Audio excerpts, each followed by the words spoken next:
बिस्मिल्लाहिर्रहमानिर्रहीम। मैं मोहम्मद ज़ुबैर और आप देख रहे हैं मेरा यूट्यूब चैनल और फेसबुक पेज। उम्मीद है तमाम दोस्त खैरियत से होंगे। शहजाद साहब मेरे साथ मौजूद हैं और आज हम बात करेंगे PAF Punjab education foundation. After all उसकी जो रोल नंबर स्लिप्स हैं वो अपलोड हो चुकी जी हैं बिल्कुल ऐसे ही। और काफ़ी सारे लोगों ने जिन्होंने हमारे साथ रब्ता किया है उनमें से अक्सरियत का जो पेपर है वो है 14 तारीख को, 14 दिसंबर को। हाँ जी। हो सकता है 13 दिसंबर को भी कोई पेपर हो, ठीक है। हाँ जी। हो सकता है इसके बाद भी हो, बट 14 को मल्टीपल लोगों ने बताया है कि उनकी 8 बजे से लेकर शाम 3:30-4 बजे तक जो उनकी डिफरेंट शिफ्ट्स हैं, टाइम। हाँ जी। डिफरेंट टाइम्स हैं, उनमें उनके पेपर हो रहे हैं।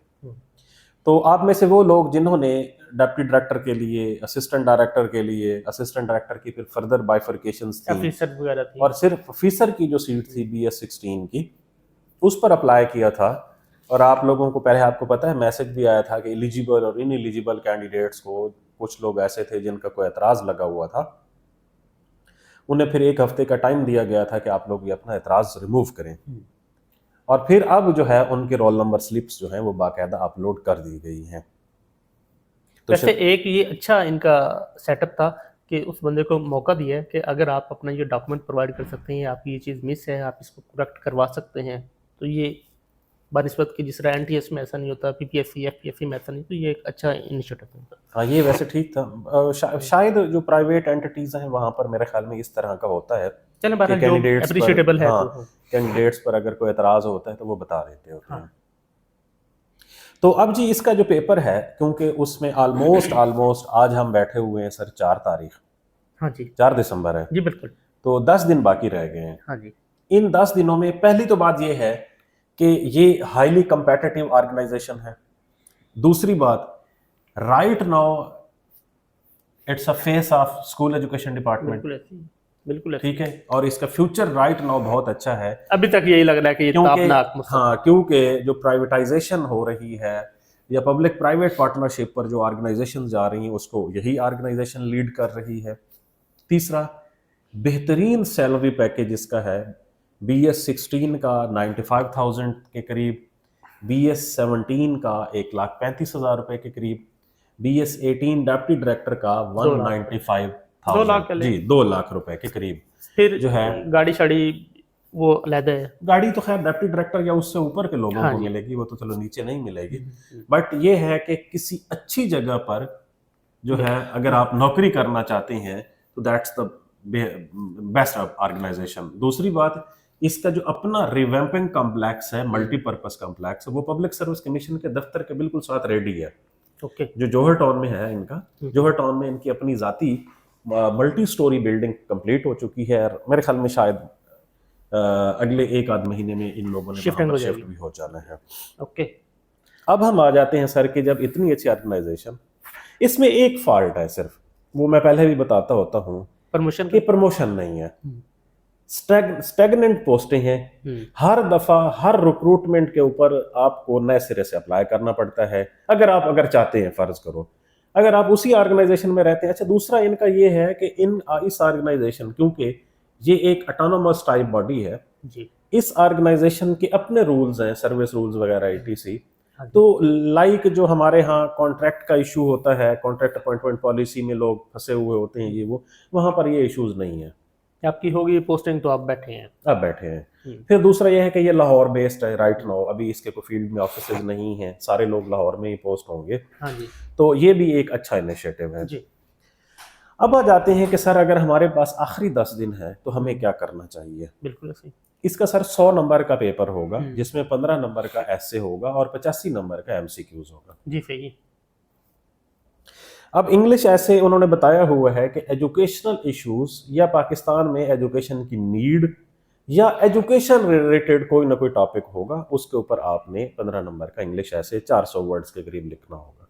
सही, बहुत अच्छा। ये यहाँ तक हो गया इंग्लिश ऐसे का मसला। बाकी रह गए 85। बाकी रह गए 85 जो कि MCQs बेस्ड पेपर होगा, जिसके अंदर general knowledge, current affairs, computer, math, English MCQs, PAF की जो, ठीक है, पैफ के रिलेटेड जो पैफ के रिलेटेड हैं, या फिर ओवरऑल जो ISTA कोड वगैरह होता है, मतलब हाँ गवर्नमेंट स्ट्रक्चर कैसे या ऑर्गेनाइजेशन काम कैसे करती है उसके हवाले से काम होता है।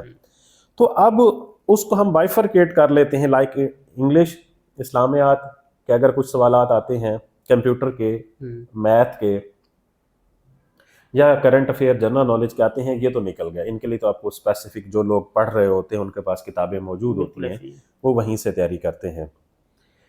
जो स्पेसिफिकली वो पोर्शन है जो कि रिलेटेड है पैफ के या प्रोफेशनल आपका जो मटेरियल है, वहाँ वो उसको कहाँ से तैयार किया जा मतलब सकता कुछ ना कुछ पोर्शन क्वालिफिकेशन रिलेटेड भी है? है। वही क्वालिफिकेशन रिलेटेड से मुराद ये है कि जो क्वालिफिकेशन रिलेटेड और पैफ रिलेटेड जो ऑर्गेनाइजेशन के रिलेटेड काम है, वो सारे के सारे क्या हैं भैया, वो डील करते हैं कि इन तमाम चीज़ों को कवर करने के लिए पैफ की website the most authentic source. ठीक है, एस्ट्रा कोड वगैरह नेट से मिल जाएगा। वो एस्ट्रा कोड मैंने देखा है, वहां पर भी मौजूद है। और पहली बात, दूसरी बात, एस्ट्रा कोड बहुत लंबी चौड़ी किताब है, वो तो हमें भी याद नहीं होती। हाँ, ये नहीं, एस्ट्रा कोड का मतलब ये है एस्ट्रा कोड का मतलब ये है कि 1970 में जो नोटिफिकेशन हुआ था उसकी कंटिन्यूएशन में 1999 में कौन सा हुआ, फिर 2017 में और 2025 में कौन सा हुआ, वो कंपाइल किए हुए नोटिफिकेशन। रीड विद फ्लावर, हाँ, बस वो प्रोसीजरल एक चीज है, वो वहां पर मौजूद है। अच्छा, इसके अलावा जो पैफ की अपनी ऑर्गेनाइजेशन है वो कैसे काम करती है, पैफ ऑर्गेनाइजेशन का ऑब्जेक्टिव्स क्या है, मिशन क्या पैफ ऑर्गेनाइजेशन का मिशन और पैफ ऑर्गेनाइजेशन के राइट नाउ इनिशिएटिव्स कौन से हैं, इन तमाम, हाँ, इन पॉलिसीज क्या है, इन तमाम पर जो है वो पूरे का पूरा डाटा मौजूद है पैफ की वेबसाइट पर।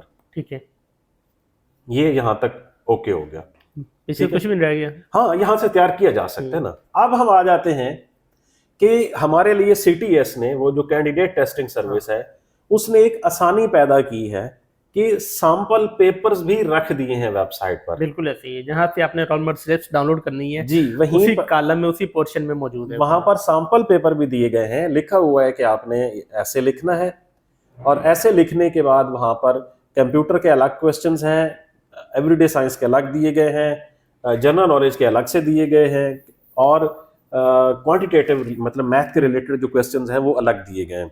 तो एक सैंपल पेपर भी आपको वहां से मिल सकता है, आप उसको देखें, पढ़ें।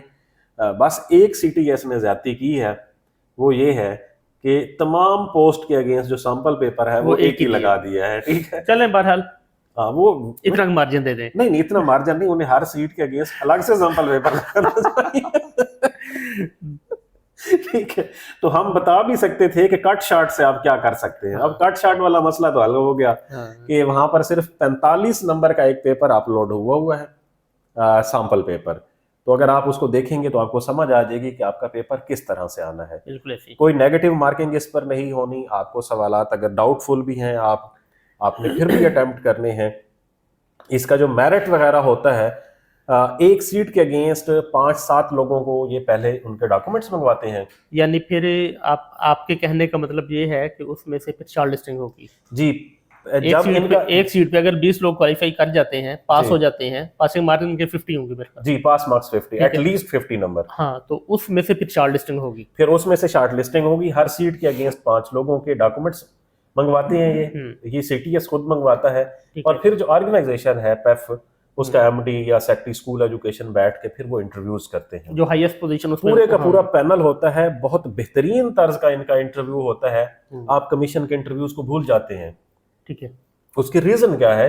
ये एक वेल ऑर्गेनाइज्ड ऑर्गेनाइजेशन है, पहली बात। दूसरी बात, ऑलमोस्ट 90% ऑर्गेनाइजेशन ऑटोमेटेड है। आप उस ऑर्गेनाइजेशन में देखें जाकर तो आप हैरान होंगे, वो ऑटोमेटेड है सारी की सारी। ठीक है, पेपरलेस तो मैं नहीं कह सकता, पेपरलेस तो सिर्फ आपको पता है क्या है, वो PITB है। आप PITB चले जाएं, आपको पेपर नजर नहीं आता। ठीक है, बाकी हर जगह पे अभी तक पेपर चल रहे हैं, बट ऑटोमेटेड है, बहुत अच्छी ऑर्गेनाइजेशन है, स्मूथ चलने वाली ऑर्गेनाइजेशन है। जो वर्क है या डेकोरम है काम का, all are very good, proper sequence के साथ, प्रॉपर हर बंदे की अपनी असाइनमेंट है उसमें। वो असाइनमेंट भी देखें सर, एक ऑर्गेनाइजेशन जो कि फेस है किसी एक बड़ी ऑर्गेनाइजेशन का, अगर वो मतलब स्मूथ नहीं चल रही होगी तो मसाइल होंगे। तो ये एक बड़ी ऑर्गेनाइजेशन स्मूथ है। ऑटोनोमस बॉडीज का यही वादा है कि वो ऑटोमेटेड होती हैं। ऑटोमेटेड है जी, ऑटोमेटेड है, अपडेटेड है, दोनों चीजें हैं इसमें। तो 100 आप में से जिन लोगों ने भी ये पेपर देना है, ये अच्छी ऑर्गेनाइजेशन है, अच्छा सैलरी पैकेज है, और ख़ास तौर पर वो लोग जो लाहौर में जॉब करना चाहते हैं उनके लिए तो ये ब्लेसिंग अपॉर्चुनिटी है। इंशाल्लाह जब आप लोगों का पेपर हो जाएगा तो फिर उसके बाद भी हम आप लोगों के साथ इंटरेक्ट करेंगे ज़रूर। कि अब इसका कोई मेरिट एक्सपेक्टेड कितना हो सकता है। ओवरऑल जो मैंने अपना असिस्टेंट डायरेक्टर और ऑफिसर की सीट है उसमें काफ़ी सारे लोगों ने, मेरे अपने जानने वाले काफ़ी सारे लोगों ने अप्लाई किया था। उन्होंने बाकायदा इन्फॉर्म भी किया था कि जी इसका तरीक़ाकार क्या होगा, इसकी मतलब पेपर कब तक मुतवक्के हो सकते हैं।